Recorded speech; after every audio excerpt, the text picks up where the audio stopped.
Assalamualaikum semuanya, next lagi bosku. Bab 60-61. Terpikat pesona CEO cantik. Aku dan keluargaku sudah berada di Jepang.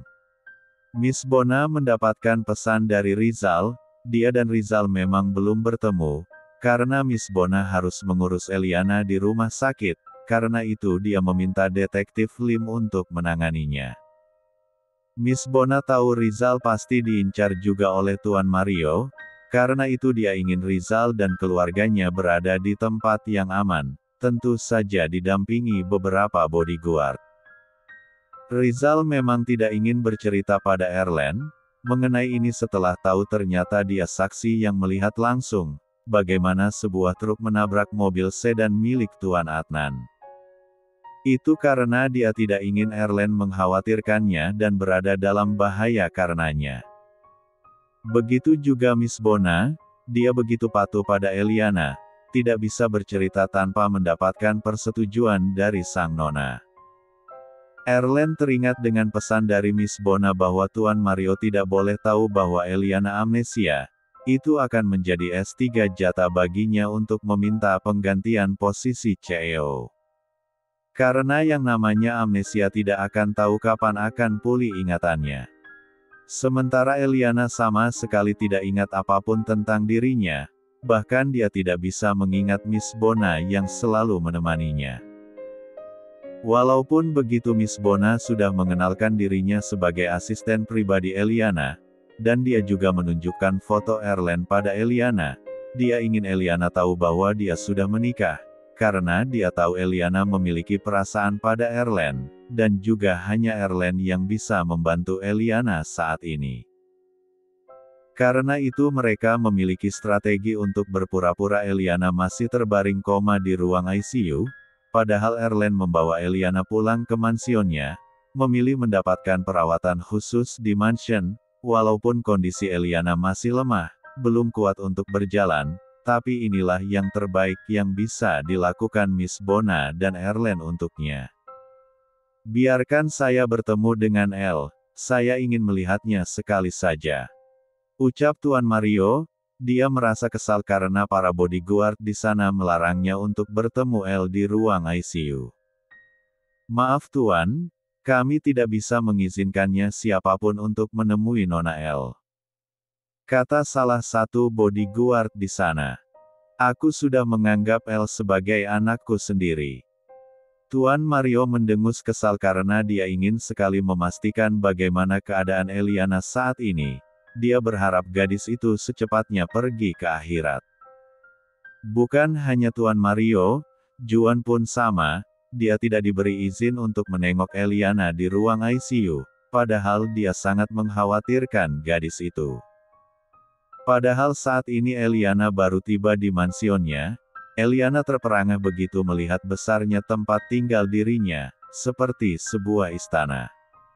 Apakah dia sekaya itu? Pikirnya. Namun dia merasakan ada sedikit sungkan pada Erlen, karena pria itu di sepanjang perjalanan dari rumah sakit menuju mansion tak berbicara sepatah kata pun, karena Erlen telah memutuskan untuk melakukan tes DNA, tinggal menunggu hasilnya saja, dia berharap dia bukanlah anak dari Mario. Erlen menggendong Eliana gaya bridal style begitu keluar dari mobil karena kaki Eliana masih kaku akibat koma selama 1 minggu. Pria itu begitu gagah menggendong dirinya membawanya masuk ke dalam mansion, lalu berjalan menaiki anak tangga. Jantung Eliana berdegup kencang memandangi pria tampan yang menggendong dirinya, dia yakin walaupun dia belum ingat apapun tentang Erlen, tapi hatinya tidak melupakan perasaannya pada pria itu. Namun kenapa pria yang menjadi suaminya itu sikapnya begitu dingin padanya? Erlen membaringkan tubuh Eliana di atas kasur, Erlen tidak kuasa untuk menatap Eliana. Lebih baik kamu istirahat, aku harus. Erlen tidak meneruskan perkataannya karena Eliana tiba-tiba bangkit, terduduk di atas kasur, dia memegang tangan Erlen. Aku tahu kamu pasti kecewa karena aku belum bisa mengingat kamu, maafkan aku. Tapi aku akan berusaha untuk mencoba mengingat semua kenangan kita dan menjadi istri yang baik buat kamu. Eliana mengatakannya dengan sambil tersenyum menatap teduh pada Erlen. Eliana meletakkan telapak tangan Erlen di D4 danya. Percayalah, walaupun aku belum bisa mengingat kamu, tapi rasa cintaku selalu ada di sini. Hati Erlen penuh tanda tanya. Benarkah Eliana mencintainya? Tapi bagaimana jika nanti hasil DNA itu menyatakan dia anak dari Tuan Mario? Akankah Eliana masih mencintainya? Erlen duduk di samping Eliana. Dia mengusap wajah Eliana dengan lembut. Eliana tersenyum manis memegang tangan Erlen yang menyentuh pipinya. Perlahan Eliana mengecup B1 bir Erlen, membuat Erlen terperangah dibuatnya. Jangan bersikap dingin lagi padaku. Apalagi berpikir untuk meninggalkan aku. Karena hanya kamu yang aku punya. Aku akan terus berusaha untuk mengingat semua kenangan tentang kita. Mata Erlen berkaca-kaca mendengarnya. Dia memandangi Eliana, lalu meriah tengkuknya, menyatukan kedua B1 bir mereka. Eliana membalas C1 uman Erlen dengan senang hati, karena dia tahu pria yang mengsatu-umnya itu adalah suaminya. Mereka saling good B1 bir dengan begitu mesra, dengan segala rasa cinta yang bergelora di dalam D4 da. Bolehkah aku egois? Aku ingin kamu jadi milikku, El. Aku tidak ingin kehilangan kamu. Hatiku sudah terjerat olehmu. Bab 61. 1 minggu kemudian.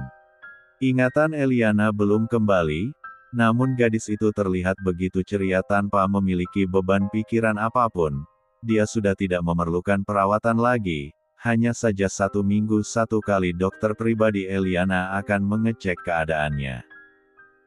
Hubungan Eliana dan Erlen pun baik-baik saja, malah Eliana begitu bersikap manis dan manja pada Erlen, walaupun Erlen masih menahan diri untuk tidak melakukan hubungan badan selama 1 minggu ini karena Eliana belum sembuh total. Bagaimana kondisi Nona El, Dok? Tanya Miss Bona pada Dr. Bimo. Dr. Bimo tidak langsung menjawab, dia masih sibuk memeriksa kondisi Eliana dulu. Dia membuka perban di kepala Eliana, kondisi Nona El sudah semakin membaik. Lalu bagaimana dengan ingatannya? Tanya Miss Bona lagi. Ingatan Nona El pasti akan secepatnya pulih. Saya harap Miss Bona ikut membantu memberitahu apa saja kenangan yang pernah Eliana alami selama ini. Apalagi itu yang menurut Eliana penting untuk diingat. Tentu saja, dokter. Miss Bona sangat lega mendengarnya. Dia berharap ingatan Eliana secepatnya pulih karena dia ingin mempertemukan Eliana dengan Rizal, saksi mata yang melihat secara langsung pembunuhan berencana terhadap Tuan Adnan. Sudah berapa lama kamu mengabdi padaku?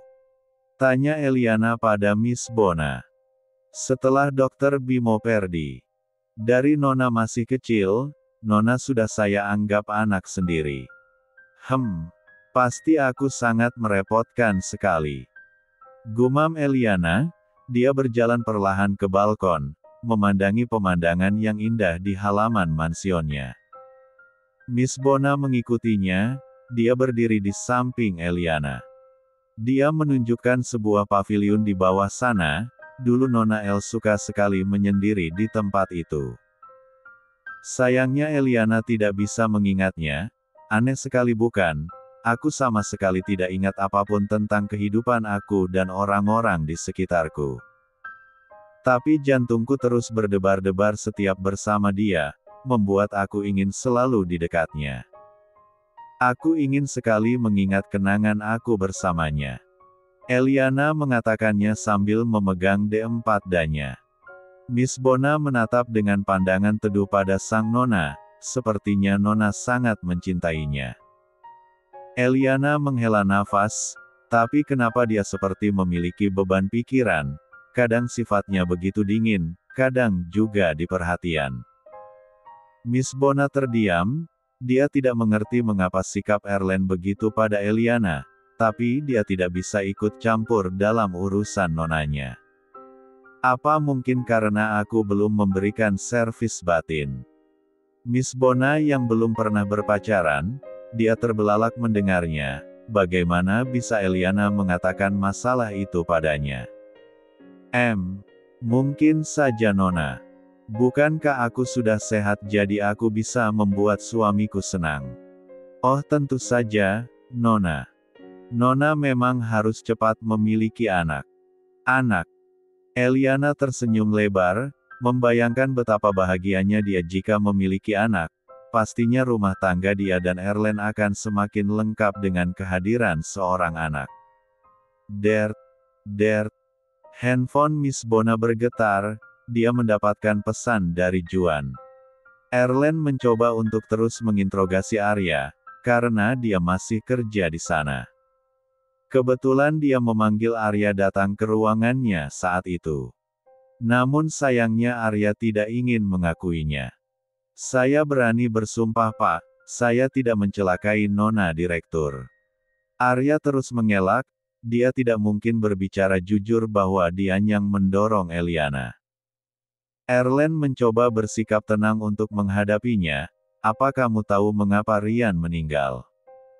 Arya mengernyit, dia tidak mengerti mengapa Erlen membahas kematian Rian, padahal sudah jelas Rian bunuh diri.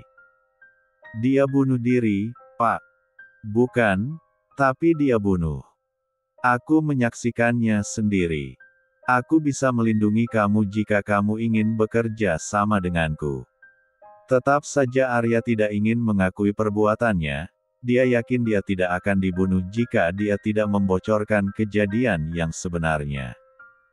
Maaf Pak, tapi saya tidak mencelakai Nona Direktur. Bapak tidak bisa menuduh saya tanpa bukti. Erlen menghela nafas, dia memang tidak bisa memaksa Arya untuk mengakui perbuatannya tanpa adanya bukti. Karena itu dia menyuruh Arya untuk pergi dari ruangannya. Setelah Arya pergi, Erlen membuka sebuah laci di meja kebesarannya, lalu membawa sebuah amplop berwarna putih yang masih bersegel. Itu adalah hasil tes DNA yang dia bawa dari kemarin, tapi dia tidak berani untuk melihatnya. Tapi bagaimanapun juga Erlen tidak bisa lari dari kenyataan, siap tidak siap dia harus melihat semuanya. Aku yakin aku bukan anaknya. Gumam Erlen. Meyakinkan hatinya. Dengan perasaan berdebar dia membuka surat hasil tes DNA itu.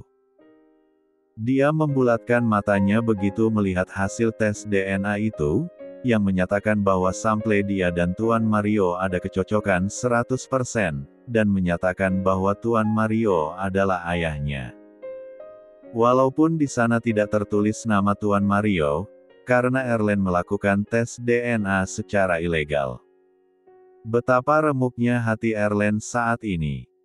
Rasanya ada sebuah bom meledak di dadanya. Mengguncang hatinya. Begitu terasa sakit dan menyesakan. Tidak mungkin. Bagaimana bisa pria itu adalah ayahku?